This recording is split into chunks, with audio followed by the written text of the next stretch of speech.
What will you get rid of in the government to pay for the tax cuts? Yes, amazing thing. Cut federal spending. Yeah, what? And every year, let me tell you how you do this, and our states have done this very successfully, and we need to learn from them. It's across-the-board spending cuts. And every year, Social Security, Medicare, bills. cut all those, cut defense, cut all those. You said across the board. Discretionary across the board. You okay, defense, Social Security, spending. Medicare, Medicaid, you cut everything across the board. That is not what I said. That's not what I said. I said you start with discretionary spending, and you do across-the-board cuts.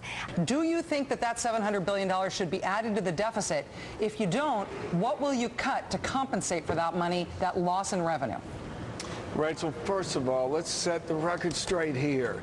There's no tax cuts. Nobody's getting a tax cut. Would you cut defense across the board as well as domestic spending? No, you do. You do not cut defense. And okay, you don't so it's cut not really Homeland across Security. the board because you've excluded. Now you're playing the game. No Medicare cuts, no Social Security cuts, no Medicaid cuts, no defense cuts. What are you going to cut? Because you've reduced it now to the playing field of about about 8 or 9% of the federal budget you're willing to touch with what you call across-the-board cuts. In other words, nothing across the board, just a careful area. That is step one. You name the programs you're going to cut. You start there. Well, give us an example of a major program. We're talking about billions and billions of dollars that you would immediately cut if you had the power. Well, again, we have, as Republicans, posited an approach to say we start by saying bring spending back down to '08 levels.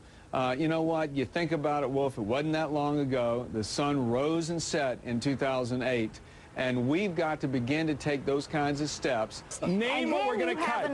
And then you have an adult conversation about how to address Medicare and Social Security and the entitlements. It's amazing when you put priorities into budgets.